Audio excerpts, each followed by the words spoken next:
प्रभु यीशु मसीह के मधुर और सामर्थ्य नाम में आपको प्रेमी सलाम। जय मसीह की।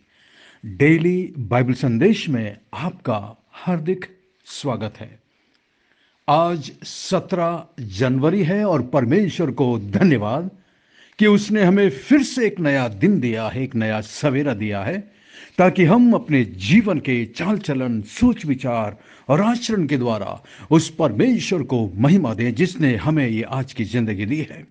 वैसे भी हमारी जिंदगी उसकी अमानत है, उसकी दी हुई है। जिस तरह पौलुस कुरिन्थ के विश्वासियों को लिखता है, क्या तुम नहीं जानते कि तुम्हारा शरीर पवित्र आत्मा का मंदिर है और परमेश्वर का आत्मा तुम में वास करता है। इसलिए अपने शरीर और अपने प्राण के द्वारा, अपनी आत्मा के द्वारा परमेश्वर को महिमा दे। यही मसीह जीवन का संपूर्ण कर्तव्य है।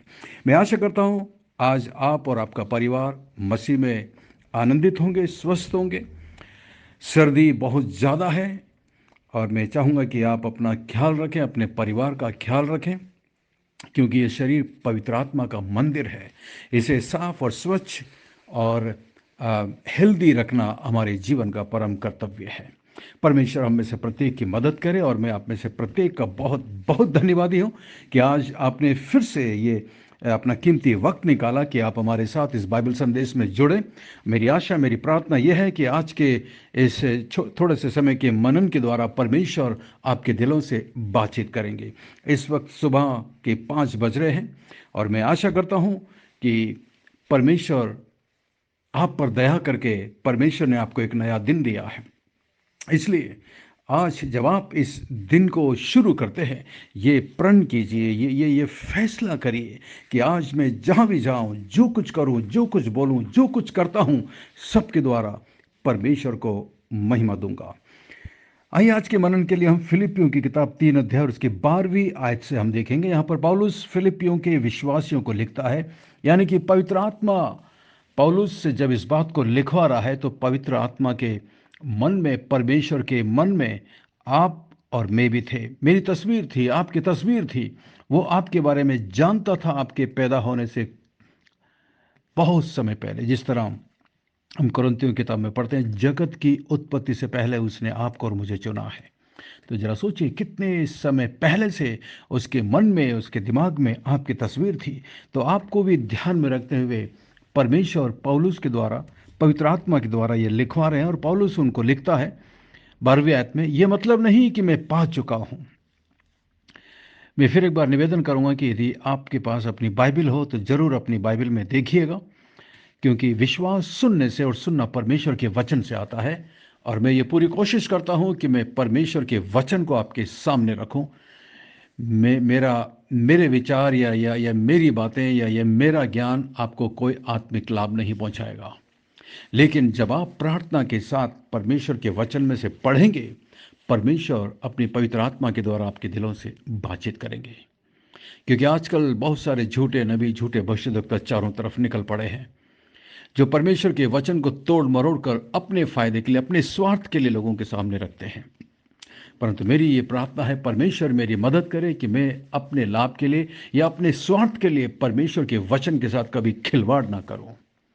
तो आइए हम परमेश्वर के वचन में से देखेंगे। यहां पर पौलुस कहते हैं, यह मतलब नहीं कि मैं पा चुका हूं या सिद्ध हो चुका हूं, पर उस पदार्थ को पकड़ने के लिए दौड़ा चला जाता हूं जिसके लिए मसीह ने मुझे पकड़ा था। पौलुस के जीवन के लिए परमेश्वर की एक योजना थी और पौलुस इस बात को कह रहा है कि मैं अभी तक सिद्ध नहीं हो चुका हूं, सिद्ध नहीं हुआ हूं, और ना ही मैंने उस चीज को पकड़ लिया है जिसे परमेश्वर ने मेरे लिए रखा था। बस मैं उसकी ओर दौड़ा चला जाता हूं। आपका और मेरा भी काम यही है। जब तक आपके पास आपकी आखिरी सांस है, तब तक आपको दौड़ते रहना है उस निशाने की तरफ, उस चीज की तरफ, उस लक्ष्य की तरफ जिसे परमेश्वर ने आपके लिए रखा है। कोई भी क्रिश्चियन, कोई भी मसीह संसार के अंदर बिना लक्ष्य के पैदा नहीं हुआ। जब से आप पैदा हुए हैं, परमेश्वर को पता था, जानता था कि आप उद्धार पाएंगे, और इसलिए उसने आपके लिए एक लक्ष्य रखा है, एक फिनिशिंग लाइन रखी है। जिस तरह दौड़ने वाले बहुत सारे दौड़ते हैं और एक फिनिशिंग लाइन होती है, उसी तरह हम सबके लिए परमेश्वर ने एक फिनिशिंग लाइन रखी है। आपका मेरा काम है प्रार्थना के साथ पवित्र आत्मा से मांगें कि प्रभु मेरे इस मसीह जीवन का मकसद क्या है, मैं क्यों जिंदा हूँ, मुझे क्या काम आपने मुझे दिया है, और उस काम को करते रहिएगा अंतिम सांस तक। शायद आपको गाना गाने का वरदान दिया है, शायद आपको लिखने का वरदान दिया है, शायद आपको प्रचार करने का वरदान दिया है, शायद आपको प्रार्थना करने का वरदान दिया है, शायद आपको दान देने का वरदान दिया है। बहुत सारे वरदान हैं परमेश्वर के वचन के अंदर। जो भी चीज़ परमेश्वर ने आपको दी है, शायद आप दूसरों से अच्छी तरीके से बात कर सकते हैं, दोस्ती कर सकते हैं। मैं ऐसे कईयों को, मेरे दोस्तों को जानता हूँ, वो इस बात में बहुत होशियार है, माहिर है कि वो किसी से भी बात करते हैं और बहुत ही जल्दी उन्हें अपना अच्छा दोस्त बना लेते हैं। मैं सोचता हूँ ये एक बहुत अच्छा गुण है, हर एक के पास नहीं होती, और इस तरीके से वो उन्हें दोस्त बनाते हैं और परमेश्वर के वचन से सुनाने में उनको बड़ी फिर आसानी होती है। इसी तरह मैं नहीं जानता आपके पास क्या गुण है, क्या लक्ष्य परमेश्वर ने आपको दिया है।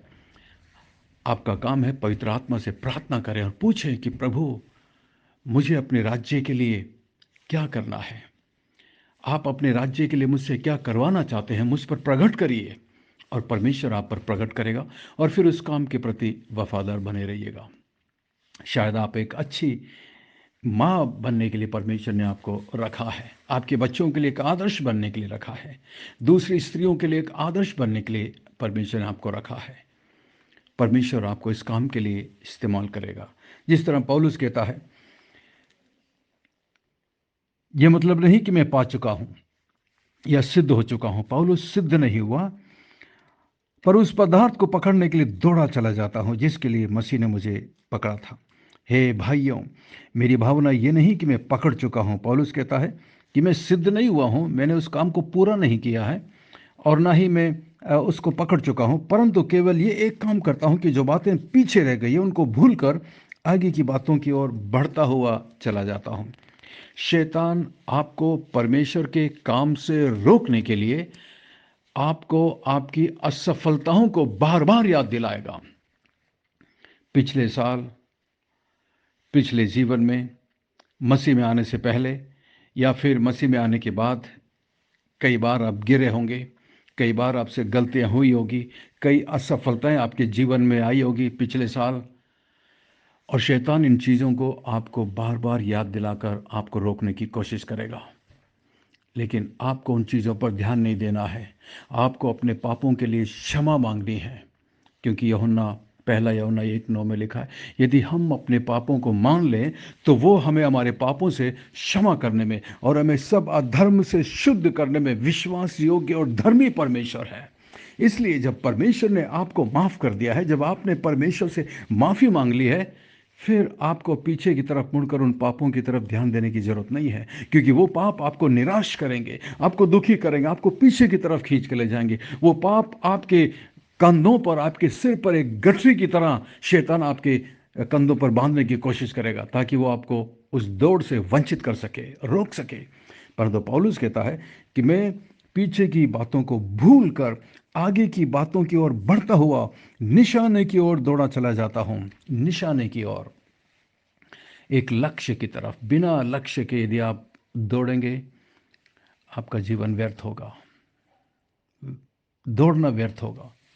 अगर कोई बिना लक्ष्य के लड़े, सब कुछ व्यर्थ होगा। एक लक्ष्य बनाइए कि मुझे ये करना है प्रभु के लिए। जिस तरह मैंने अपने जीवन का एक लक्ष्य बनाया है, मेरा एक लक्ष्य ये है कि मैं परमेश्वर के वचन का प्रचार दूर दूर तक लोगों तक पहुंचा सकूं। पहले एक समय था जब सोशल मीडिया नहीं थी, व्हाट्सएप वगैरह नहीं था, हम साइकिलों से, लूना से गांव गांव जाकर सुसमाचार का प्रचार करते थे। बरसात में, कई बार मुझे अभी भी याद है, बरसात के समय पे खेतों में से होकर के जब हम कई गाँव में जाते थे, कीचड़ में सने हुए, कई बार हमारी साइकिल फंस जाती थी, कई बार हमारे पास एक लूना थी, वो लूना बंद हो जाती थी, उसको धक्का देना बहुत मुश्किल होता था, लेकिन फिर भी हम गाँवों में जाते थे सुसमाचार के प्रचार के लिए। ये मेरे जीवन का एक लक्ष्य है कि मैं सुसमाचार का प्रचार करूं। इसलिए नहीं कि मैं बहुत जानता हूं या मैं बहुत बड़ा ज्ञानी हूं या मुझे बहुत आता है, नहीं, इसलिए नहीं, परंतु मेरे अंदर एक जुनून है, एक जोश है कि जिस किसी व्यक्ति को परमेश्वर मेरे सामने लाता है, उसे मैं एक बार जरूर परमेश्वर के राज्य के बारे में, उद्धार के बारे में, पाप की क्षमा के बारे में, क्रूस पर उसकी बलिदान के बारे में एक बार जरूर बताऊं, ताकि वो व्यक्ति उद्धार पा सके। और अगर फिर भी वो यीशु का तिरस्कार करता है, तो अंतिम दिन में एक दिन जब न्याय आसन के सामने परमेश्वर के सामने खड़ा होगा, उसे मेरी बातें याद आएंगी। इसलिए मैं अपने आप को निर्दोष रखना चाहता हूँ। मैं अपने आप को उनके लहू से अपने अपने हाथों को गंदा नहीं करना चाहता। मैं उनके लहू से निर्दोष होना चाहता हूँ। मैं अपना काम करना चाहता हूँ जो लक्ष्य परमेश्वर ने मुझे दिया है, और परमेश्वर इसमें मेरी मदद भी करता है। इसलिए मैं परमेश्वर का धन्यवादी हूँ।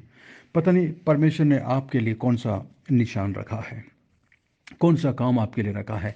आप उस काम की तरफ दौड़ते हुए जाइएगा। उस काम को करने में अपना पूरा ध्यान, पूरा मन लगा दीजिए, और परमेश्वर उसमें आपको सफलता जरूर देगा।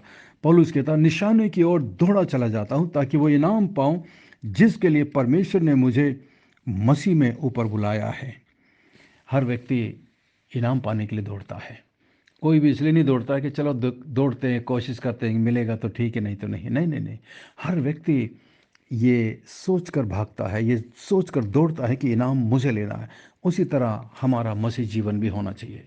मुझे वो इनाम मिलना है जिसे परमेश्वर ने मेरे लिए रखा है। स्वर्ग में हर एक को वो इनाम मिलेगा जो परमेश्वर की काम को, सेवा को संसार में करते हैं। वो चाहे कोई भी हो, चाहे वो आप हैं, आप शायद स्कूल में पढ़ाते हैं, आप शायद रिटायर हो चुके हैं, आप शायद घर पर माताजी हैं, आप शायद किसी फैक्ट्री में काम करते हैं। जो कुछ भी आप करते हैं, उन सब के पीछे एक ही मकसद होना चाहिए कि मेरे जीवन से कुछ लोग प्रभु के नज़दीक आ सके, मेरे जीवन से लोग यीशु मसीह की तारीफ कर सके, तुम्हारे पिता की बढ़ाई करें जो स्वर्ग में। जिस तरह प्रभु यीशु मसीह ने पहाड़ी उपदेश में कहा था, तुम्हारा जीवन, तुम्हारा उजियाला ऐसा चमके कि लोग तुम्हारे भले कामों को देखकर तुम्हारे पिता की जो स्वर्ग में है उसकी महिमा कर सकें। ये हमारे मसीह जीवन का एकमात्र मकसद होना चाहिए। 15 में, हम में से जितने सिद्ध हैं यही विचार रखें, और यदि किसी बात में तुम्हारा मन और भी विचार हो तो परमेश्वर उसे भी तुम पर प्रकट कर देगा। इसलिए जहाँ तक हम पहुँचे हैं उसी के अनुसार चलो। जहाँ तक आप मसीह जीवन में आगे बढ़े हैं उससे आगे बढ़ते जाइएगा। ये मसीह जीवन का मुख्य उद्देश्य है। इस 2024 में परमेश्वर से प्रार्थना करें कि प्रभु मेरी मदद करिए। मैं नहीं जानता मेरे पास कितना समय बाकी है, मैं नहीं जानता मेरा लक्ष्य कब आने वाला है। इस साल 2024 में परमेश्वर हमारी मदद करे कि हम जो उद्देश्य परमेश्वर ने हमारे लिए रखा है, हम उस निशाने की तरफ दौड़े चले जाएं। पिछले साल की सारी असफलताओं को भूलकर परमेश्वर से उसके लिए क्षमा मांगकर आगे बढ़ते जाएं। इस साल का ये 15 या 16वां दिन है आज। परमेश्वर ने हमें इतने दिन तक संभाल कर रखा। ये दिन परमेश्वर ने आपको दिया। पीछे मुड़कर देखते हैं तो कई बार निराशा होती है कि हमने ऐसा क्यों किया। लेकिन जब आप परमेश्वर से माफ़ी मांगते हैं, क्षमा मांगते हैं, परमेश्वर आपके पापों को क्षमा करके फिर से वो एक नया जोश देता है, नया मन देता है कि आप वापस उस निशाने की तरफ देखें, उस काम की तरफ देखें जिसे परमेश्वर ने आपको दिया है करने के लिए, और पूरी वफादारी के साथ उसको करने में लग जाएं। और ऐसा करने में परमेश्वर आपकी, हम सब की मदद करे, सहायता करे। आइए हम प्रार्थना करें। स्वर्ग में विराजमान जीवित और जिंदा परमेश्वर, अनुग्रहकारी दयालु पिता, विलंब से कोप करने वाले अति करुणा में परमेश्वर, धन्यवाद। धन्यवाद आपके पवित्र वचन के लिए, धन्यवाद आपकी पवित्र आत्मा के लिए। हमारी मदद कर, सहायता कर प्रभु कि हम भी पौलुस की तरह कह सके कि जो निशान आपने हमारे लिए रखा है, जो इनाम आपने हमारे लिए रखा है, उसको पाने के लिए प्रभु पूरी वफादारी से और पूरी ईमानदारी से दौड़ने में आप हमारी मदद करिए। हमें क्षमा करना प्रभु, माफ़ करना जब हम पीछे मुड़कर देखे, निराश हुए और कई बार हम थक गए और रुक गए। हमारी मदद कर, हमारी सहायता कर प्रभु, ताकि ये साल हम आपकी महिमा में जीवन बिता सकें।